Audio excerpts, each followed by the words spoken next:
Bonjour à tous et bonjour à toutes, j'espère que vous allez bien. On se retrouve aujourd'hui pour cette nouvelle vidéo. Alors comme vous l'aurez vu dans le titre, on va voir un petit peu quel est le guerrier et la guerrière qui sommeille un peu à chacun de nous. Pour ce faire, j'ai créé ce petit tirage. Donc comme vous le voyez, j'ai déjà au préalable tiré les cartes et je vais donc au fur et à mesure vous expliquer voilà, ce qu'on va essayer d'aller chercher ensemble. Pour ce faire, j'ai voulu m'inspirer, donc à titre personnel, j'aime beaucoup la mythologie grecque. Et donc, c'est tout naturellement que je me suis dirigée vers la déesse Athéna hein, pour aller travailler un petit peu ce guerrier, cette guerrière en nous. J'aurais pu aller vers Arès, mais non, je me suis sentie un petit peu plus attirée vers Athéna et vous allez comprendre pourquoi. Donc, ça m'a inspirée hein, pour pouvoir faire justement travailler en fonction des analogies qui lui sont associées, hein, à savoir quand même la stratégie, la détermination, la force. C'est la protectrice aussi d'Athènes. Donc voilà, je vais vous faire un petit mini speech pour vous expliquer pourquoi ce tirage. Celles et ceux qui veulent aller directement justement donc au tirage, je vous mets la minuterie juste en bas hein, dans la description de la vidéo. Donc voilà. Donc pour petit rappel, hein, donc la déesse Athéna qui est donc la protectrice d'Athènes. D'ailleurs j'ai rajouté deux petites symboliques qui font référence à elle, à la fois le rameau d'olivier et la chouette qui lui sont associées. Hein. La chouette, elle représente à la fois la connaissance et la sagesse, et aussi le rameau d'olivier pour évidemment symbole de prospérité, notamment relié donc à la ville d'Athènes. Pour ceux et celles qui connaissent le mythe et les légendes qui lui sont associées, vous comprenez le pourquoi. Mais bon, ici, hein, on va pas partir là-dessus. Donc comme je vous disais, je me suis servi un petit peu voilà, des mots-clés, des analogies, des égrégores, on va dire, qui sont reliés à elle. Voilà, dans les grandes lignes, parce que c'est un sujet sans fin. Mais donc voilà, hein, c'est une déesse qui est quand même reliée donc, à la sagesse, à la stratégie guerrière, au courage, à la justesse, aux récoltes. C'est la déesse aussi des arts, des artisans, protectrice aussi de la ville, hein, comme je le disais. Il y a pas beaucoup de choses qui lui sont associées. Mais aussi, là, pour le coup, c'est intéressant de savoir pourquoi faire appel à elle. Et bien pour intervenir, pour nous donner des conseils avisés. Comme je vous disais, c'est la guerrière reliée à la stratégie parce qu'elle est là pour aussi, dans la mythologie grecque, aider les héros à bien mener leur quête, la tâche qui leur est confiée. Donc voilà, faire appel à Athéna, c'est aussi faire appel à son bon sens, sa réflexion, etc. Donc écoutez, trêve de blabla, j'ai envie de dire, on va commencer tout de suite et donc je vais vous expliquer, voilà, comment on va faire ce petit tirage. On commence. Alors, la première carte que j'ai voulu ici, donc c'est notre force primaire, la force principale, celle sur laquelle vous pouvez compter, celle pour laquelle vous pouvez vous appuyer. Donc, qu'est-ce qu'on a eu? Ah, on a le 9 de denier, ok. Je vous le montre un petit peu plus près. Voilà. Donc ici, on peut compter sur notre côté acharné, notre côté aussi travailleur, notre côté force de détermination, force d'esprit, ne pas lâcher, moi j'ai un peu ne pas lâcher prise. Donc on est là sur une détermination à la fois qui peut être aussi professionnelle, qui peut être dans nos ambitions. On est dans une énergie, en tout cas dans une perspective de travailler sur oui, cette détermination, cette force en tout cas de travail. C'est ne pas avoir peur de retrousser les manches. C'est aussi, elle fait un petit peu appel à moi, pour moi, un peu le labeur, mais justement, vous voyez, on est dans la récolte, on est avec ce 9 de denier, donc c'est aussi le fruit de notre travail acharné, entre guillemets. Pour moi, c'est aussi retrouver la force dans notre parcours de vie, dans ce qu'on a accompli, dans ce qu'on a traversé. Voilà, c'est en continuant, j'ai un petit peu aussi de ne pas lâcher prise. Donc on continue, on avance, même s'il y a des difficultés, même s'il y a des problématiques, évidemment, forcément, tout au long du chemin. Mais voilà, il y a vraiment j'ai le mot acharnement. Hein. Donc on continue, on avance, parce qu'on sait qu'à un moment ou un autre, pardon, ça va finir par payer et on va pouvoir, vous voyez, elle est très belle cette carte-là pour représenter voilà, la récolte. Donc, on va réussir dans ce qu'on veut faire, dans ce qu'on veut entreprendre. Donc voilà, ça c'est la force avec laquelle on peut travailler. Notre détermination, le fait de ne pas lâcher l'affaire. Hein. On peut le déterminer comme ça. La carte numéro 2. Donc la carte numéro 2, donc c'est celle-ci. Qu'est-ce que j'ai dit à celle-ci? Ah oui. Alors j'ai marqué donc ce qu'on peut en faire et en d'autres termes comment l'utiliser et comment exploiter donc au mieux cette énergie-ci. Donc on peut l'exploiter au mieux avec le cavalier de coupe. D'accord. Ok, donc pour mieux travailler dessus, pour mieux l'exploiter, ici, on va faire un petit peu appel à notre enfant intérieur, à ce qui nous fait réagir, à ce qui nous stimule. Il y a beaucoup de créativité ici, donc les idées qui peuvent arriver, le besoin aussi de, peut-être pour certains, j'ai vraiment l'activité manuelle, mais dans l'énergie de on fait des choses qui nous plaisent, on fait des choses qui nous intéressent. Pour certains, ça peut être sur le plan intellectuel, pour d'autres, beaucoup plus, vous voyez, comme je disais, matériel, créer vraiment quelque chose de ses mains. Mais on est beaucoup dans cette idée de comment mieux utiliser un petit peu cette énergie-là en créant, en mettant en œuvre quelque chose qui va nous plaire, qui nous fait plaisir. C'est un petit peu, vous voyez, cet appel du cœur, faire des choses sans réfléchir, parce que c'est des choses qui sont venues à nous, qui sont comme ça, qui nous inspirent. J'ai aussi beaucoup de... Elle est très poétique pour moi, cette carte-là. Donc il y a aussi faire appel, vous voyez, à son côté, oui, créateur. Vraiment, dans le premier sens du terme, qu'est-ce qui nous stimule, qu'est-ce qui va nous intéresser sur le plan aussi matériel, parce qu'on peut aussi parler pour... ça me parle aussi pour moi ici d'écouter beaucoup plus ses ressentis. Donc pour moi aussi, ce qui peut être le moteur à cela, donc on voit qu'il faut continuer de s'acharner, de travailler. Et le moteur aussi, c'est d'écouter justement ses envies, ce qui nous plaît, ce qui nous interpelle, voilà, la suivre un petit peu, la voix du cœur. Et elle peut passer, vous voyez, pour certains, ça peut être en mode création, en mode inspiration. C'est aussi un petit peu réveiller peut-être ce côté sensible qui est en nous, hein, parce que peut-être certains, c'est une émotion avec laquelle vous avez l'habitude, on va dire, de jongler. Hein. Peut-être certains ont des facilités là-dessus, mais peut-être pour d'autres, justement, ça peut être intéressant justement d'utiliser votre sensibilité. C'est peut-être voilà, en écoutant cette partie-là de vous qui va vous amener vers un chemin plutôt qu'un autre. Voilà, la sensibilité de ce que l'on ressent, de ce que l'on vit, de ce qu'on veut déterminer est peut-être quand même un facteur clé. Hein, on peut l'associer un peu comme ça. On va voir avec la carte numéro 3. Donc, j'ai marqué quoi? Ah oui, donc l'apprentissage. Donc, ce qu'on doit apprendre, ou en tout cas continuer de développer. Ah ben voilà, on a le 7 de denier. Ok. Bon ben, on doit apprendre un petit peu, peut-être pour certains justement, la patience. J'ai aussi la rigueur qui est venue. C'est aussi petit à petit l'oiseau fait son nid. D'ailleurs, vous voyez votre force, quand même, la force principale ici, c'était quand même la détermination, le long terme, et là on est là-dessus, hein, ça rejoint bien. Hein. On a la prospérité, on a aussi l'accroissement, donc voilà, croître aussi de tout son potentiel, de ce que l'on veut aussi mettre en place, hein, parce qu'on fait appel, comme je vous disais, à ça, à notre force, à notre guerrier intérieur aussi pour accomplir quelque chose. Donc ici, peut-être pour certains, il va falloir un petit peu apprendre la patience, un peu la rigueur, le travail qui va se faire petit à petit, les choses qui vont arriver au fur et à mesure. Mais pour moi, elle rejoint bien cette idée elle est quand même gage d'abondance. Vous voyez d'ailleurs, elle est représentée ici sur cette carte d'une femme enceinte. Donc on est vraiment sur des projets qui vont voir le jour petit à petit.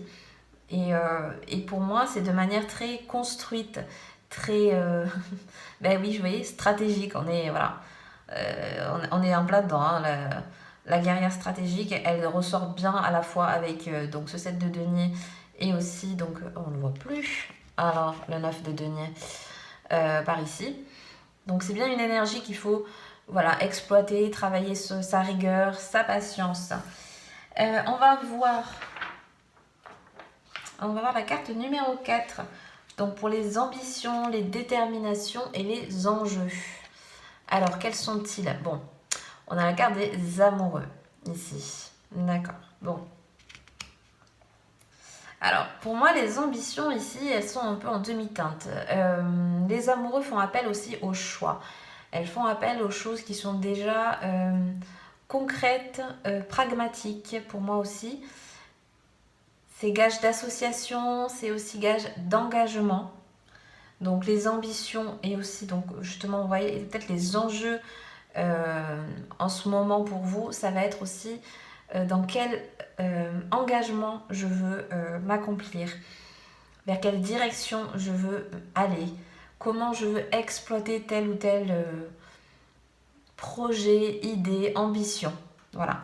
C'est comment l'exploiter au mieux, en faisant des choix, en s'engageant concrètement dans ce qu'on veut accomplir. Vous voyez, il est symbolisé ici par vraiment l'acte d'engagement. Et aussi, donc, comme on est dans les ambitions, c'est aussi faire ce que l'on aime. Parce que faire le choix avec les amoureux, c'est aussi faire le choix de ce que l'on aime. Et moi, ça me fait revenir à cette carte-ci, c'est-à-dire le cavalier de coupe. Voilà, pour exploiter au mieux notre potentiel, il faut aussi faire ce que l'on aime. Ça peut être à la fois en termes sentimental, ça peut être en termes de vie sociale, etc. On est là aussi voilà, pour faire le choix de ce que l'on aime, de ce que l'on veut accomplir, et donc ici par le sens aussi de l'engagement. Donc les enjeux ici, peut-être pour certains justement, c'est d'arriver à faire un choix, de s'engager dans une voie, de s'engager avec quelqu'un. Vous voyez, c'est vraiment les enjeux du moment. Alors on va passer à la carte donc numéro 5 qui correspond à ce qui ne doit pas vous déstabiliser. Hein. C'est un petit peu, on va dire, les cailloux sur le chemin. Qu'est-ce qui ne doit pas vous déstabiliser? On a la carte de l'ermite. D'accord, ok. Alors l'ermite qui est quand même associée à la sagesse, et la sagesse est associée à Athéna, symbole de la chouette pour elle, parce que, voilà, on est associé à la sagesse. Bon, elle est ressortie. Mais ici, voilà, vous voyez, elle nous fait appel à ce qui ne doit pas vous déstabiliser. Bon, alors ce qui ne doit pas vous déstabiliser pour moi ici, c'est le côté... j'ai le côté solitude, j'ai le côté renfermé. Il est possible que vous ayez peut-être justement besoin de sortir un peu des sentiers battus. Justement, peut-être certains sont trop dans la réserve. D'autres ont peut-être du mal, justement, on parlait d'engagement tout à l'heure, peut-être certains ont du mal à prendre une décision, à vous engager dans un domaine, peut-être par manque de confiance, par manque d'expérience. En tout cas, on voit que vous restez en retrait. Donc, qu'est-ce qui ne doit pas, pour moi, vous déstabiliser et qu'est-ce qui peut-être, justement, est en demi-teinte en ce moment chez vous? C'est justement ce côté ne pas oser passer à autre chose, rester renfermé. Et justement, ou peut-être par exemple certains, ça peut ressortir de manière à être trop en train de calculer, en train de réfléchir, de planifier de telle et telle manière comment les choses peuvent se passer, etc. Si vous êtes trop dans cette anticipation des choses, justement, vous avez peut-être justement, ça vous amène à avoir du mal à enclencher les choses. Elle peut faire aussi quand même, ça fait quand même aussi référence avec l'ermite de... C'est un peu le rituel du passage, l'ermite. L'ermite, il va au fond un peu de sa grotte pour, on peut pas dire méditer, mais réfléchir, besoin de ces instants de calme, ces besoins de solitude. Mais il ne faut pas que ça se transforme non plus faut pas que ça se transforme à votre désavantage, voyez-vous. Il y a peut-être un temps pour tout. Et là, le passage, ça peut être aussi symbole, pourquoi pas, un petit peu de crise. Vous voyez, un moment existentiel dans notre vie, on a un petit peu du mal à voir au-delà. Donc pour moi, ici, on nous appelle à ne pas se laisser déstabiliser par des événements, par des réflexions, qui pourraient justement vous renfermer. Je pense au contraire qu'il va falloir, on l'a vu avec les cartes précédentes, un petit peu plus vous remettre sur un certain piédestal, vous voyez. Voilà, ce tirage, c'est réveiller cette guerrière en vous, c'est pas pour rien, c'est aussi pour vous dire ne plus se laisser un petit peu amoindrir ça peut être une énergie autour de vous, ça peut être quelqu'un en particulier, ça peut être dans un domaine dans lequel vous vous sentez à l'écart, vous vous sentez complètement seul dans votre bulle. Et là, on vous encourage, en tout cas, moi c'est comme ça que je le ressens, à sortir un petit peu justement de ce cocon et à faire partager à la fois pour vous-même et aussi pour les autres votre courage, votre force d'esprit. On est beaucoup là-dessus avec l'ermite. On va voir avec la carte numéro 6. Donc ici, c'est les épreuves justement à dépasser, peut-être les obstacles qu'il y a en ce moment avec vous. Ah alors, la 9 de bâton. Ok. Alors, il faut savoir aussi que le 9 de bâton, dans les analogies du tarot, encore une fois, c'est un domaine très très riche, mais il y a aussi la devise qui lui est associée avec le 9 de bâton, c'est vaincre ou mourir. Alors, on est bien dans l'énergie du guerrier-guerrière là. Pourquoi? Parce qu'on fait aussi faire fi des compromis, vous voyez. Avec le 9 de bâton, on est un petit peu dans les énergies, pas de concession. Voilà, on est responsable de ses actes, on a peut-être aussi une charge importante. Voilà, parce qu'il y a vraiment la responsabilité aussi. Donc, voilà, les obstacles, je pense, justement, à dépasser, voilà, c'est quand même pas rien avec le 9 de bâton. Tout à l'heure, je vous parlais, vous voyez, peut-être de croyances un peu limitantes. Il y a peut-être justement besoin avec ce 9 de bâton de ne pas se laisser ensevelir sur des principes, sur peut-être des préjugés, en tout cas des choses comme ça qui vous empêchent pour vous votre plein accomplissement. Ce 9 de bâton aussi, il cherche à se sécuriser. Alors peut-être pour certains de manière un peu trop ou pas assez justement tranchée. Donc pour moi, comme je disais ici, donc les obstacles à dépasser, c'est aussi de faire fi de ces compromis, de ne pas être toujours dans une surprotection qui pourrait justement vous desservir. C'est bien justement de compter sur ses acquis, sur son expérience, sur des domaines de vie en particulier où vous avez déjà un certain bagage. Mais toutefois, vous voyez, ne pas rester non plus trop enfermé, ne pas être trop peut-être strict au sens large du terme, dans le sens où peut-être on va venir à vous porter pourquoi pas des conseils, mais j'ai l'impression que vous êtes un petit peu, c'est un petit peu l'énergie qui ressort de je fais d'abord en fonction de est-ce que c'est sécure pour moi, est-ce que c'est vraiment quelque chose pour lequel je peux prospérer. J'ai un peu ça aussi. C'est pour ça que peut-être certains ont du mal à faire comme je disais tout à l'heure, des concessions parce que il y a ce côté, je suis responsable, je dois aussi faire attention pour le sein de mon foyer, pour mon avenir professionnel par exemple, si c'est dans le domaine professionnel que ça me parle. Il y a un petit peu besoin, vous voyez, de lâcher un petit peu prise là-dessus. Il va falloir passer un petit peu outre de ce côté, être trop en sécurité, de ne pas vouloir peut-être faire telle ou telle chose parce qu'on se dit ah mais je sais pas si ça va pouvoir, si je vais y arriver, etc. C'est un petit peu, il y a besoin de sortir un petit peu de cette énergie-là. Et la carte numéro 7, c'est pour donc justement la stratégie à adopter. Et on a quoi? On a le roi de coupe. Rien que ça, super. Pour moi, le roi de coupe, il fait appel à notre plein potentiel en termes de bonté, en termes, vous voyez, de douceur. On est aussi dans ces énergies-là. Il y a aussi la sagesse, parce que associé au roi, pour moi, le roi de coupe, il y a encore une fois cette sagesse qui revient. Ça peut être aussi l'expérience d'âge, ça peut vous parler aussi. Il y a beaucoup cette notion d'acquis, parce qu'on est avec les rois. Donc voilà, on a du bagage émotionnel, on a de l'expérience. On fait appel aussi, pour moi c'est aussi faire appel à nos bons sentiments, à ce côté pourquoi pas un peu paternel, on peut l'associer aussi à ça. C'est aussi pour mener les choses à bien par la tendresse, par la délicatesse, par faire attention aussi, j'ai un petit peu ça, à ceux qui sont autour de nous. Le roi de coupe aussi, c'est dans les rois, pour moi, dans ces analogies, c'est celui qui est le plus au service pour les autres, ou en tout cas qui tient plus à même en compte de ce qui se passe autour de lui. voilà, vous voyez, de l'énergie ambiante, en gros, si autour de lui ça ne va pas, je pense que lui ne va pas bien non plus. J'ai un peu cette énergie-là. Donc pour moi, ce dont on nous appelle pour la stratégie adoptée avec ce roi de coupe, c'est de rester franc, c'est d'être quand même, ben oui, sûr de ses sentiments. Il y a un peu aussi ce côté créateur, hein, parce qu'on reste dans les coupes. Donc on en a parlé tout à l'heure, le côté créateur de ce roi de coupe, faut pas l'oublier.